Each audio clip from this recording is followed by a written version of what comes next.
시청자 여러분 안녕하십니까. 지금부터 저녁에 한보정도를 시작하겠습니다.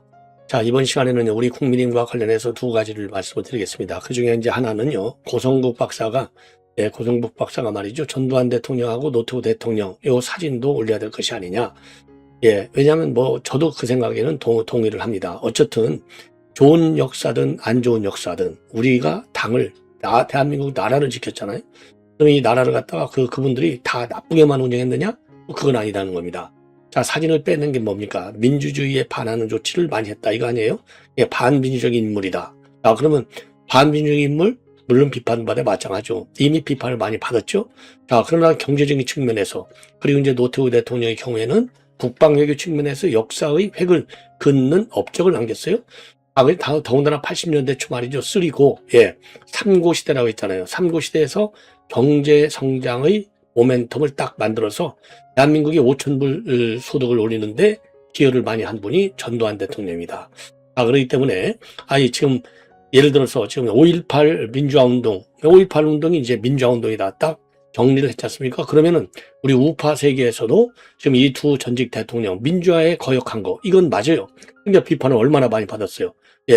지금 옥고도 치르고, 그러나 경제적인 측면과 국방 외교면에서 이런 이 업적, 이건 당연히 평가를 받아야 될 것 아니냐. 그러면 다른 분들은 비판받을 소지가 하나도 없냐? 다 있는 겁니다. 어차피 동전의 양면이에요. 그러면 그런 똑같은 기준을 갖다 대야 될 것 아니겠습니까?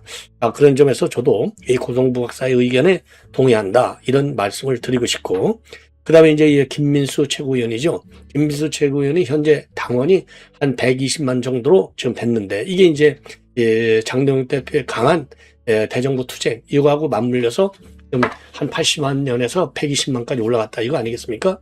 그래서 이제 김민수 최고는 이런 모멘텀을 이용해서 150만을 가자. 당원 배가 운동을 벌여야 된다. 이렇게 입장을 내놨어요. 저도 이것도 공감을 합니다. 왜냐? 지금 한동훈 저 인간이 말이죠. 과거에 저도 이제 그 말씀을 드린 바 있는데, 한참 탄핵 때 그 직후에도 길거리에서요, 이 강남 일대 길거리에서 이 한 딸들이요, 당원 모집 운동을 한 바 있어요. 왜 그러느냐? 요 인간이 당 대표가 되려면 어차피 당원 투표가 50분에 70분에 그런 거 아니에요? 그러니까 당원 수를 많이 갖고 있어야 돼. 그러면 한동훈 요 인간이 지금도 알게 모르게 당원 캠페인을 벌릴 가능성을 배제할 수 없다. 그렇다면 요 한동훈이 들어오는 것을 요 인간 이제 제명은 당했지만 지금 반발하고 있지 않습니까? 그래서 이제 어제도 여의도에서 말이죠. 집회를 가졌고, 이제 2월 8일 날에는 토크 콘서트를 하는데, 그때는 지가 직접 나와서 또 선동선전을 하겠죠. 이 집거리. 자, 그러면 또 이제 거기에 당원 운동을 또 벌릴 거란 말이에요. 그래서 계속해서 이게 완전히 정말 배신자의 목소리를 끝까지 내겠다. 이거 아니겠습니까?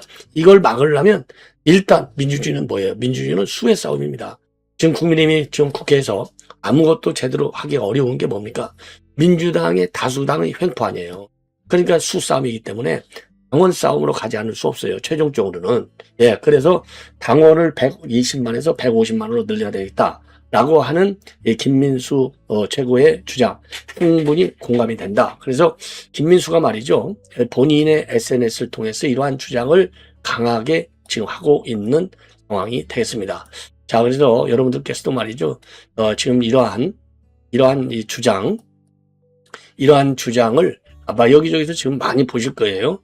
저도 충분히 공감을 하고 여러분들도 그런 측면에서 지금 이 대거 150만 캠페인에 동참을 하는 게 좋지 않을까. 그래서 지금 우리 이 보수당 안에서의 지금 민주주의가, 당원 민주주의가 한동훈 같은 배신자 때문에 흔들린다 이거죠. 요거를 막을 수 있는 마지막 전선. 이게 이제 당원을 많이 확보해야죠. 지금 현재의 당 기조에 공감하는. 그래서 김민수가 지금 최고위원이 내놓은 내용을 보면은 제2차 당원 배가 운동을 시작합니다. 그래서요, 공정한 절차와 당연한 결정 앞에 당원들이 직접 뽑은 우리 당대표의 사퇴를 촉구하는 것이 옳은 일입니까? 당원을 얼마나 가볍게 보아야 이런 주장과 발언을 할 수 있는지 묻고 싶습니다. 처음부터 특정 계파의 이해를 위해 내부 흔들게만 몰두해온 정치, 이제는 멈춰야 합니다. 당을 위하는 척하며 분열을 키우는 정치로는 국민의 신뢰를 얻을 수 없습니다. 이 한동훈이 날려버리는 거죠. 지난해 11월부터 비공식적으로 시작된 당원 배가 운동으로 이제는 불과 한 달 나 지난 시간에 120만 당원 시대를 열었습니다. 이제 2차 당원 폐가 운동을 시작합니다. 더 강한 국민의힘, 더 책임있는 정당으로 150만 당원을 향해 나아갑시다. 우리가 더 강해질 때 대한민국도 다시 강해집니다. 우리 더 강해집니다. 이길 수 있습니다. 이깁시다. 예. 자, 이 충분히 공감하시리라고 믿고요. 그 다음에 이제 이 고성복 박사는 뭐 조금 전에 말씀을 드린 대로 지금 이제 그 고성복 박사가 이제 일종의 이제 이 한동훈이 사태를 보면서 우리가 느끼는 게 굉장히 많지 않습니까? 자, 그렇기 때문에 고성복 박사 이런 글은 결국 보수의 어떤 뿌리 큰, 말하자면 이제 줄기, 역사의 줄기를 잊지 망각하지 말자. 이런 발언이 아닌가 생각이 돼요. 그래서 본인의 유튜브를 통해서요, 제일 먼저 해야 할 일이 건국의 이승만 대통령, 근대화 산업화의 박정희 대통령, 그리고 거의 피를 흘리지 않고 민주화를 이끌어내는 대역사적 대타협을 한 전두환 대통령, 노태우 대통령, 김영삼 대통령, 그리고 박근혜 대통령, 윤석열 대통령까지 당사에 사진을 걸어야 된다고 생각합니다. 예, 저도 뭐 공감을 합니다. 예. 근데 이제 이 발언이 말이죠. 지금 국민의힘의 그 정강이 어떻게 되어 있냐면, 그 민주화 정신운동이라는 개념이 들어가 있는데, 이 정강에 들어가 있는 민주화 정신운동하고는 배치된다. 이런 지적을 받고 있는 겁니다. 예. 자, 그런데 제가 보기에는요, 이 민주화 정신운동이라는 게 그러면은 5.18 민주화와 같은 선상에서만 봐야 될 것이냐, 그렇게 협의 개념으로만 민주화를 봐야 될 것이냐, 빵 문제가 해결되지 않은 민주화는요, 모래 위에 지금 사상 누각이나 똑같아요. 예. 그러니까 최종적으로 선거도 말이죠. 바보야, 빵이 문제야. 이 말이 그냥 아주 역사적인 표현이 됐지 않습니까? 그리고 동구가 무너진 거 보십시오. 빵 문제 해결이 없는 민주화, 이거는 빗살 좋은 뭐뭐에 불과하다. 저도 그렇게 생각을 합니다. 자, 그래서 이제 이 고성국 박사가 말이죠. 예? 지금 김무성 대표한테는 아직 안 죽었나요? 이런 얘기를 하고, 그리고 이제 오세훈이 이 컷오프 해야 된다. 이런 발언을 계속하고 있고, 최근에 국민의힘에 입당 신청을 했죠. 자, 그러다 보니까 이제 친한계들이 이 고성국 박사, 이 윤리위에 제소를 했습니다. 징계하라고. 근데 이건 그야말로 폭넓은 의미의 표현의 자유죠. 이 징계한다는 게 도대체 말이 되는 겁니까? 이 얘기는요, 결국 이제 친한계, 김영동이, 고동진이, 이제 친한계, 지금 의원들이 한 10여 명이 징계의 징계를 요구하는 요구서를 제출한 바 있어요. 이거 갈 수 있어요? 이거 당연히 기각시켜버려야죠. 예. 자, 그래서 이게 결국 이제 친한계와의 갈등 차원에서 이루어지다 보니까 논란이 많이 야기되고 있고, 민주당 측에서 당연히 이건 비판하죠. 그러나 민주당이 보는 포인트하고 우리가 보는 포인트가 같아서는 절대 안 된다. 자, 이렇게 판단이 듭니다. 예. 자, 이 정도로 해서 이제 지금 고성국 박사까지 자세하게 제가 설명을 드렸고요. 이제는요, 진 커밍스 이 평론가의 글이 되겠습니다. 진 커밍스 평론가가 지금 뭐라고 그럴까요? 이재명 정부 이번에 그러니까 이제 25%로 지금 올라갔잖아요. 관세를 올리겠다라고 되어 있지 않습니까? 이 올리겠다라고 하는 트럼프 대통령의 이러한 조치, 이 일종의 이제 보복 조치인데, 그거는 뭐냐, 어떤 결과냐, 바로 이재명 정권의 자업자득이다. 이런 장문의 글을 싣고 있어요. 예. 자, 그러면서 이제 앞으로 그럼 이게 끝이 아니다. 어디까지 가느냐? 관세가 15%에서 25%로 올라가는 데서 끝이 아니라 40%까지도 갈 수 있다. 예, 그러면 이게 관세 보복으로만 끝날 것이냐? 아니올시다. 케빈 워시가 연준 의장으로 지금 내정이 지명이 돼 있는데, 의장으로 지금 지명이 된 걸 보면은 금융 압박도 우리가 충분히 상정할 수 있다. 예, 이런 지금 경계를 하고 있는 겁니다. 경고. 예. 자, 그래서 지금 이제 저도 이제 여러 차례 말씀드렸잖아요. 관세, 통상, 무역, 이런 보복 조치에서 넓게는 외교안보 보복 조치까지 다양한 카드를 지금 이제 트럼프 대통령은 내부적으로 마련하고 있을 가능성이 매우 크다. 저도 이제 그렇게 말씀드렸잖아요. 예. 그런 것처럼 진 커밍스도 말이죠. 지금 이게 40%로서의 이제 관상 인상, 이 압박도 압박이지만 더 큰 것은 금융 압박. 예, 지금 케빈 워시의 그 연준의 의장 진출과 관련해서 그런 우려를 하고 있는 겁니다. 자, 그래서 이 진 커밍스 글은요, 내용은 굉장히 좋은데 내용이 굉장히 깁니다. 예, 길어요. 자, 길지만 우리가 꼭 이거는 명심을 해야 될 중요 사항이라고 저는 봐요. 그래서 진 커밍스 이 평론가가 쓴 요 장문의 글, 요거를 갖다가 제가 압축해서 여러분들에게 이제 말씀을 드리도록 하겠습니다. 자, 근데 뭐 압축을 해야죠. 당연히. 그래서 이건 이제 좀 압축을 해보면 말이죠. 예.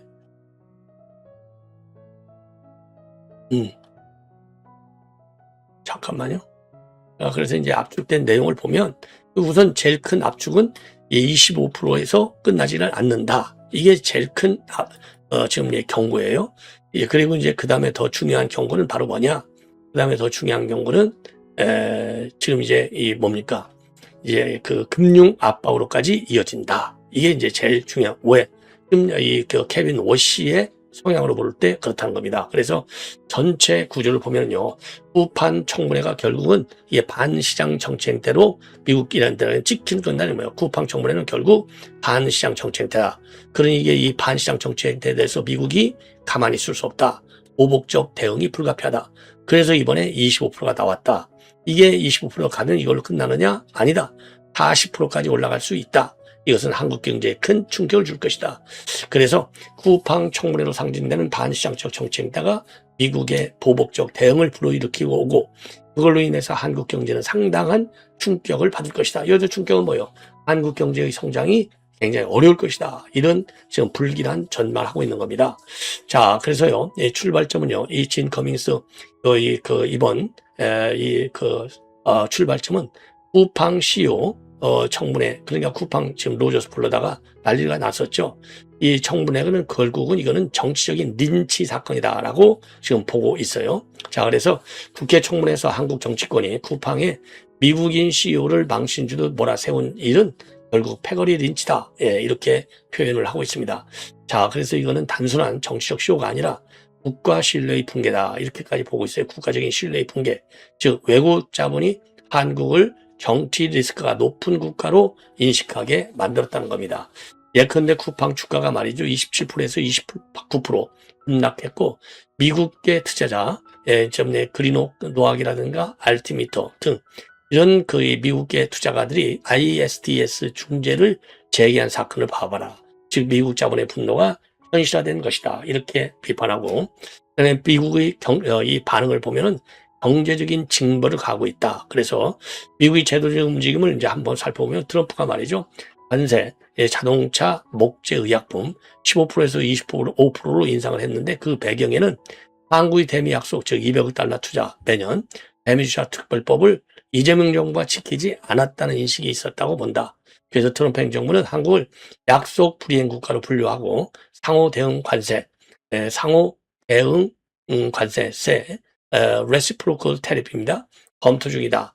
그래서 관세가 실효적으로 보면 실효적인 한 40% 선까지 상승할 위험이 있다. 이렇게 경고를 하고 있습니다.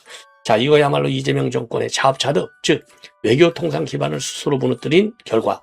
여기서 외교 통상 기반을 스스로 무너뜨렸다는 얘기는 최씨라고 하는 좀 이재명 대통령의 대중 경사 인식을 얘기하는 걸로 보입니다. 예. 그리고 세 번째, 해시 워시 연준 의장이 지명하고 금융 보복 시나리오는 결국 같은 딱 선상에 있다. 그래서 주요 인물로 이 케빈 워시 분은 이제 쿠팡 이사 출신인데요. 지금 연준 의장으로 지명되지 않습니까?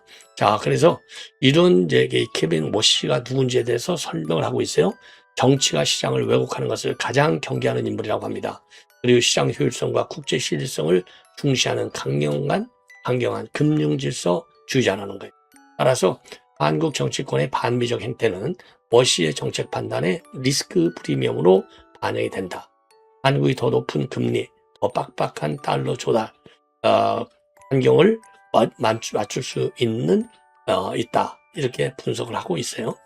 자, 그래서 무역 보복 플러스 금융 보복이라고 하는 복합 압박이 현실화될 수 있다는 점을 강력히 경고하고 있습니다. 예. 그래서 지금 이제 특히 말이죠. 특히 진 커밍스는 말이죠. 무역 보복 플러스 금융 보복의 복합 압박, 이게 이제 현실화될 수 있고, 그리고 이제 케빈 지금 이제 그러니까 이제 연방준비의장 케빈 워시 이분의 성향을 보면 정치가 시장을 왜곡하는 것을 가장 경계하는 인물이라고 합니다. 그래서 시장의 효율성과 국제 신뢰를 굉장히 중시하는 강경한 금융 질서주의자다. 그러니까 지금 한국이 지금 굉장히 어려울 수 있다. 이런 얘기를 하는 거예요. 그래서 한국 정치권의 반민족 행태가 워시의 정책적 판단에 리스크 프리미엄으로 반영되고 한국이 더 높은 금리, 더 빡빡한 달러 조달 환경을 맞을 수 있다. 이렇게 분석을 하고 있습니다. 자, 그러니까 이제 이 무역보복 플러스 금융보복이라고 하는 복합 압박이 현실화될 수 있다. 이 점을 강력히 지향하고 있어요. 그리고 이제 이 결론적 메시지는 뭐냐면요. 지금 이 한마디로 요약한다면 정치는 잠시 속일 수는 있어도 자본과 국가는 속일 수 없다. 즉, 정치적 포퓰리즘이나 반기업 정서는 정치는 장기적으로 임기를 단기적으로는 정치는 잠시 속일 수 있더라도 자본과 국가는 속일 수 없다. 즉 정치적 포퓰리즘이나 반기업 정서는 단기적으로 인기를 얻을 수 있어도 국제 자본시장은 그런 행태를 즉각 바로 잡는 그런 관행적 성격이 있다. 이렇게 주장을 하고 있는 겁니다. 자, 그래서 국제 자본시장은요, 지금 그런 행태를 즉각 비용으로 되돌려준다는 교훈을 강조하고 있는 겁니다. 자, 그래서 다시 한번 정치는 속일 수 있어도 자본과 국가는 속일 수 없다. 즉, 정치적 포퓰리즘이나 반기업 정치, 이거는 단기적으로는 인기를 얻을 수 있어도 국제 자본시장은 그런 행태를 즉각 비용으로 되돌려준다라는 교훈을 우리가 알아야 된다는 겁니다. 자, 그래서 그 결과 이재명 정권의 오만과 무지가 국민의 경제적 고통으로 되돌아왔다는 것이 지금 진커미스 주장의 핵심이에요. 그래서 미국 보수 언론 관점에서 한국의 반시장적 정치 문화가 곧 미국의 경제 보복이라고 하는 인가 구조를 주장하고 있는 겁니다. 자, 그래서 국제 경제 질서의 파장, 그러니까 이제 이 관세, 환율, 투자, 신뢰도 이걸 갖다가 정치적 책임론과 직결해서 논의한다는 것은 정치 파장과 금융 분석이라는 교차형 칼럼이라고 할 수 있다. 정치 비평과 금융 분석의 교차형.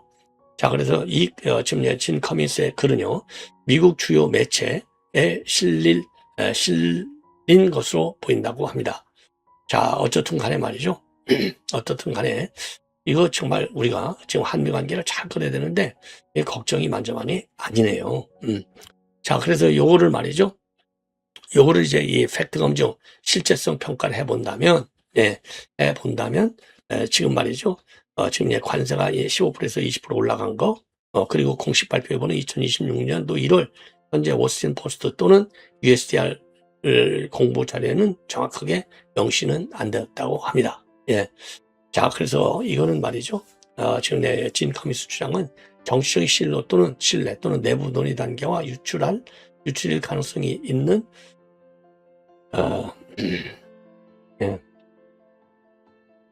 유출될 가능성도 있다. 이런 점을 우리가 유의해야 된다. 유의해야 된다. 그리고 이제 외교적 강요와 관련해서는요, 한국 정치가 미국 자본의 신뢰를 이어가고 있다. 이런 메시지가 가능한 겁니다. 그래서 지금 이런 트럼프 워시 체제하에서 다음 3가지 통로로 작용할 가능성을 시사하고 있는 점을 갖다가 잘 알아야 되겠다. 그래서요, 첫째는 이제 뭐냐? 한미,